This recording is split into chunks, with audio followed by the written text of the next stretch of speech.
Para este episódio especial de Halloween do Detetive de Casos Arquivados, queríamos tentar fazer algo um pouco diferente. No episódio de hoje, vamos examinar uma série de casos misteriosos e bizarros que giram em torno da prática espiritual do exorcismo.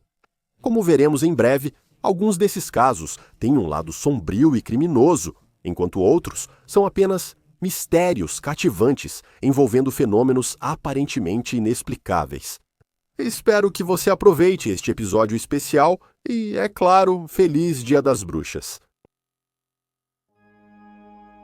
Um exorcismo é um processo religioso ou espiritual que tenta forçar um espírito maligno ou demônio a deixar uma pessoa ou lugar que se acredita estar possuído. Isso geralmente é feito utilizando orações, rituais ou magia. É uma prática ultrapassada e, por vezes, abominável, geralmente fruto de equívocos sobre doenças mentais que serviu para vitimizar ou criminalizar pessoas com transtornos mentais. Antes de termos o entendimento sobre condições mentais que temos hoje, muitas vezes surtos psicóticos eram atribuídos à possessão demoníaca. No entanto, esses casos fornecem uma visão fascinante sobre como a sociedade e a cultura evoluíram através do nosso entendimento da ciência, da magia, da medicina, da crença e das experiências incríveis pelas quais as pessoas passam. No episódio de hoje do Detetive de Casos Arquivados, vamos explorar 3 casos envolvendo exorcismos da vida real.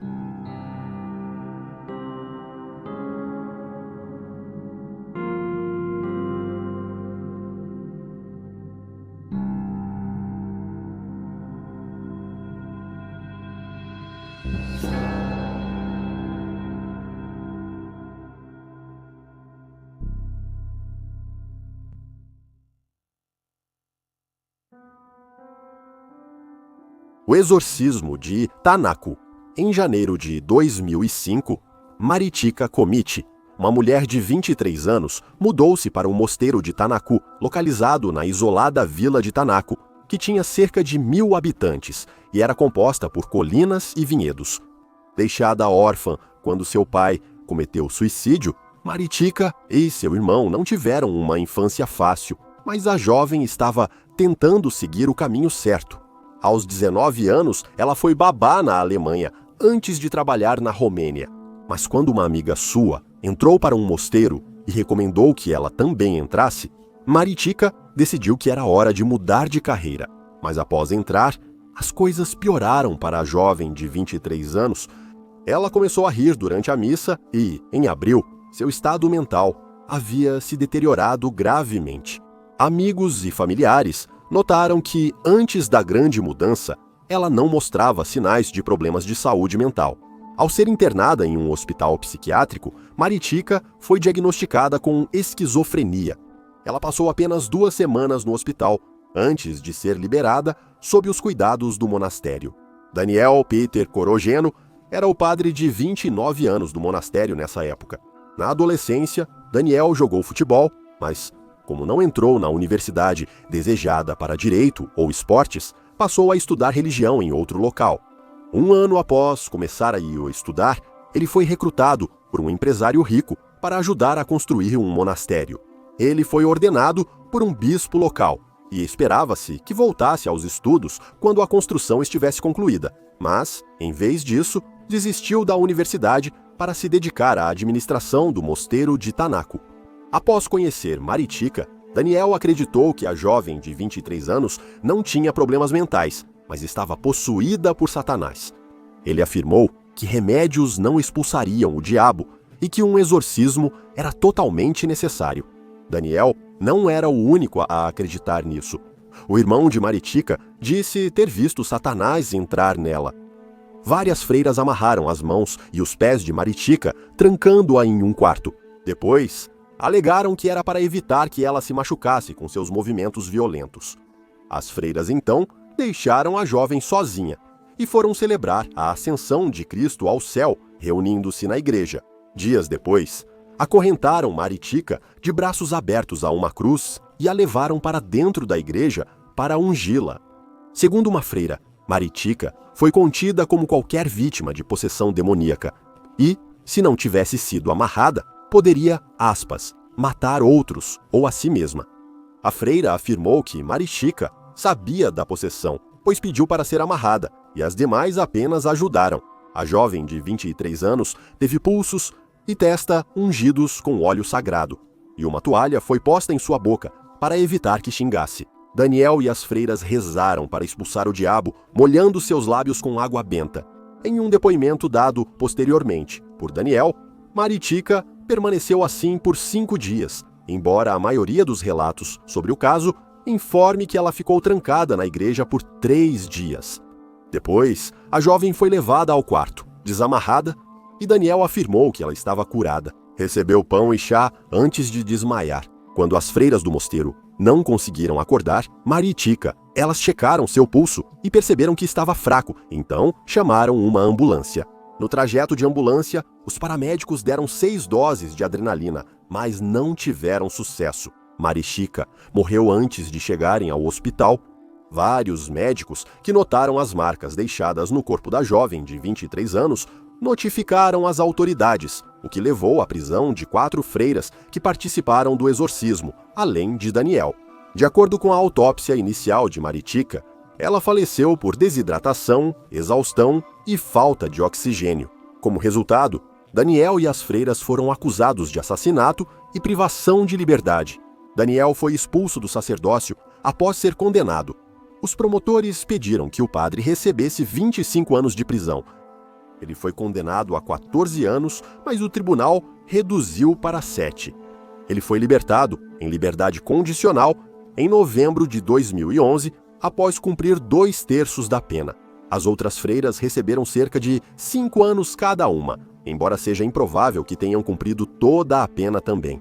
Segundo notícias, durante o enterro de Marichika, ouviu-se um trovão. Daniel concluiu que a vontade de Deus foi feita. Na audiência, ele confessou ter colocado fita na boca dela durante a missa, para evitar que atrapalhasse o serviço. Apesar da fúria de muitos seguidores de Daniel com a sentença, a comunidade local ficou chocada e horrorizada com o caso. Vários artigos de 2014 afirmaram que, ao tentar retornar a Tanaco para construir um novo mosteiro em nome de Marichika, o ex-padre foi expulso da região pelos moradores locais, deixando evidente que ele não era bem-vindo em sua aldeia. No mesmo ano, foi divulgado que uma nova causa da morte havia sido estabelecida e que Marichika faleceu devido a uma overdose de adrenalina administrada pela equipe da ambulância. Segundo Daniel, essa causa da morte foi definida antes, mas descartada pelos tribunais. Apesar disso, muitos continuam responsabilizando Daniel e as freiras pela tortura desnecessária e pela morte de uma jovem mulher. O caso de Marichika inspirou vários livros, assim como o filme de 2017, A Crucificação.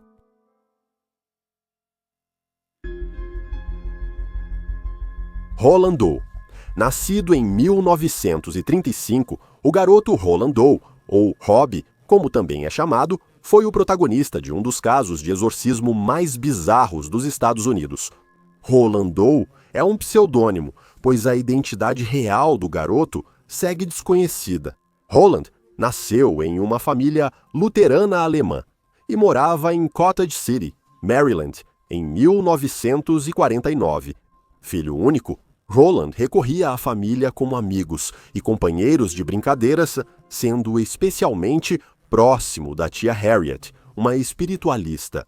Quando o jovem demonstrou interesse pelo tabuleiro Ouija dela, ela o apresentou a ele. No entanto, Harriet faleceu logo depois e, após sua morte, a família de Roland começou a experimentar anomalias bizarras. Ouviram ruídos estranhos, móveis mexendo e objetos flutuando quando Roland estava perto. O próprio garoto começou a agir de forma estranha. Durante o dia, ele era calmo, mas ao deitar, gritava e submetia a família a explosões selvagens e incontroláveis. Apavorada com o que estava acontecendo, a família de Roland procurou seu pastor luterano, um homem chamado Luther Miles Schultz, para pedir ajuda. Ele combinou que o garoto de 14 anos passaria a noite com ele para observá-lo e depois afirmou ter visto objetos se moverem sozinhos. No dia seguinte, ele recomendou que a família levasse Roland para ver um padre católico. Segundo a história, Roland passou por vários exorcismos conduzidos pelo padre católico Eduardo Hughes. O procedimento foi realizado no hospital da Universidade de Georgetown. Segundo relatos, durante um desses exorcismos, Roland soltou uma das mãos das amarras, quebrou uma mola do colchão e a usou como arma improvisada, cortando Bowie com o braço de Hughes e encerrando o procedimento. Apesar dos relatos sobre Roland na Universidade de Georgetown, investigações recentes encontraram poucas evidências que sustentem essa parte da história.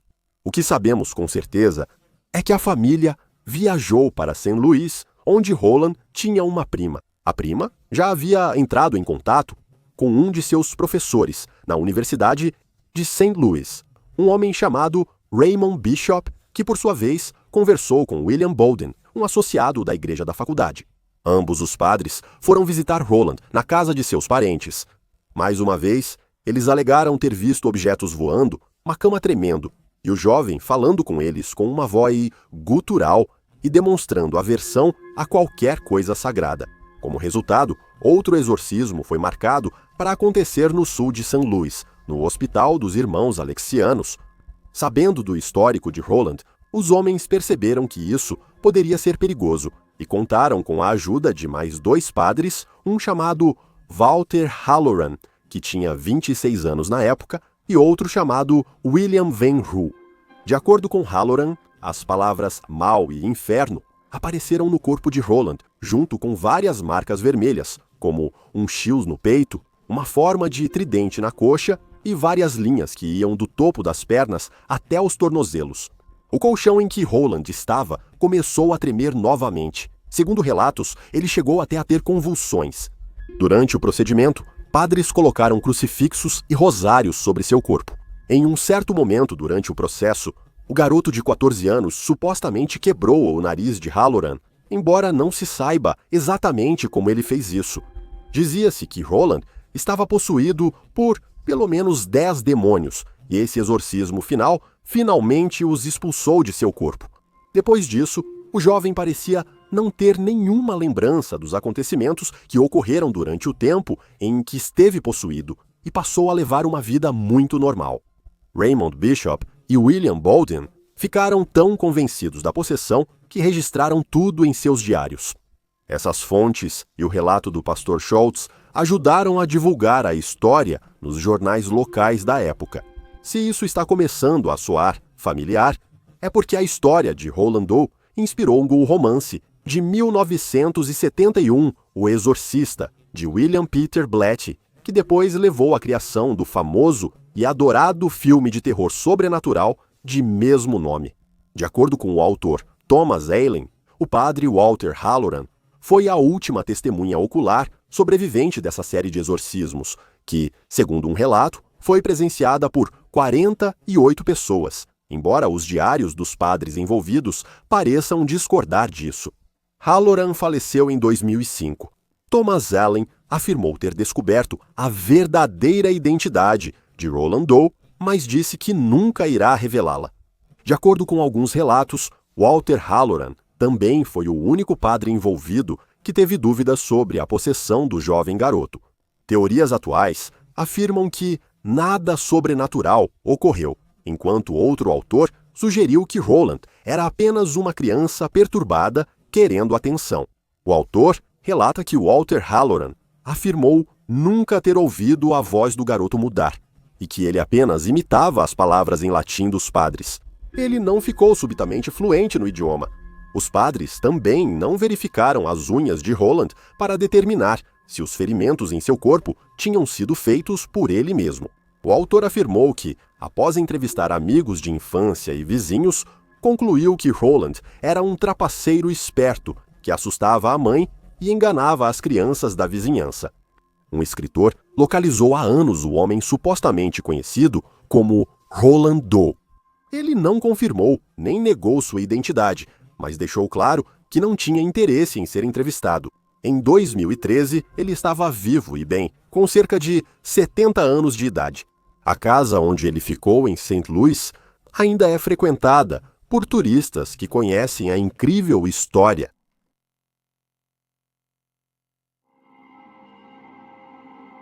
Joanna Lee nasceu por volta de 1963 na Coreia do Sul, e muito pouco se sabe sobre a infância de Joanna Lee.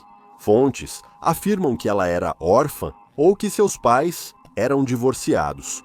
De qualquer forma, quando ela faleceu aos 37 anos nas mãos de seu pastor, ninguém apareceu para reclamar seu corpo. O pastor Luke Lee chegou à Nova Zelândia em 1994. Também vindo da Coreia do Sul, ele foi descrito como um homem de fortes convicções. Após alguns negócios duvidosos, Luke deixou sua esposa e filhos para trás e foi para Auckland, Nova Zelândia, onde estudou no Centro de Treinamento Avançado do Ministério das Assembleias de Deus. Em 1996, ele se casou com a sul-coreana Joyce Lee e depois tiveram uma filha. Após o treinamento, Luke pregou por 6 meses no sul de Londres antes de voltar à Coreia. Durante sua estadia, foi preso 1 ano por fraude. Quando retornou à Nova Zelândia, ele fundou a Igreja Senhor de Todos em Mount Roscoe, onde liderou 20 seguidores, a maioria deles coreanos. Não há muita documentação sobre essa igreja, que muitas vezes é chamada de seita, mas, segundo relatos, alguns dos rituais estranhos incluíam jejum, gritos agudos e lavar cabelo cortado em álcool. Joanna conheceu o pastor Luke Lee, sem parentesco com ela, na Coreia do Sul, em 1999. Ela ficou tão impressionada com ele que decidiu segui-lo até Auckland para se juntar à igreja dele em outubro de 2000. Em 9 de dezembro daquele ano, Joanna teria dito a Luke que demônios a estavam matando. Ele então sugeriu a ela que tentassem exorcizar esses demônios e afirmou que ela estava possuída por pelo menos 20 deles. Ele disse que eles não deixariam o corpo dela até que ela morresse, mas depois afirmou que ela poderia ser trazida de volta à vida. O exorcismo iniciou em 10 de dezembro. Nas 6 horas seguintes, Luke sentou-se e pulou sobre o peito e abdômen de Joanna, quebrando vários ossos. Luke achava que precisava expulsar os demônios, empurrando-os para cima, a partir do estômago dela. Então, quando aparentemente chegaram à garganta, ele começou a estrangular a mulher de 37 anos com as próprias mãos. Porém, os relatos dos seguidores de Luke no tribunal detalham ainda mais a cena horrível. Uma testemunha disse que 4 pessoas imobilizaram Joanna enquanto ela tentava resistir. Ela continuou lutando contra Luke, tentando tirar as mãos dele do pescoço. Enquanto fazia isso, ela repetidamente gritava "não", mas os seguidores continuaram segurando Joanna porque achavam que era o demônio falando. Segundo Luke, o demônio disse que estava saindo do corpo dela. E segundos depois, Joanna parou de respirar. Depois, Luke mandou seus seguidores colocarem o corpo dela em um quarto. Ele afirmou que Joanna não estava morta, ela estava apenas temporariamente no céu. Em poucos dias, um cheiro ruim começou a sair do quarto e o corpo dela ficou inchado e descolorido. Um seguidor da igreja tentou reanimar Joanna, 37 anos sem sucesso. Quando o corpo finalmente foi comunicado à polícia, foi porque um vizinho o encontrou. Foram convidados pelo grupo para ser seu representante de mídia quando a história da ressurreição milagrosa de uma jovem viesse à tona. Luke foi acusado em relação à morte de Joanna. Ele recusou ofertas de assistência jurídica, dispensou seu advogado e não apresentou defesa, nem interrogou nenhuma das testemunhas pessoalmente. Ele continuou afirmando que Joanna ressuscitaria e que tudo isso era desnecessário.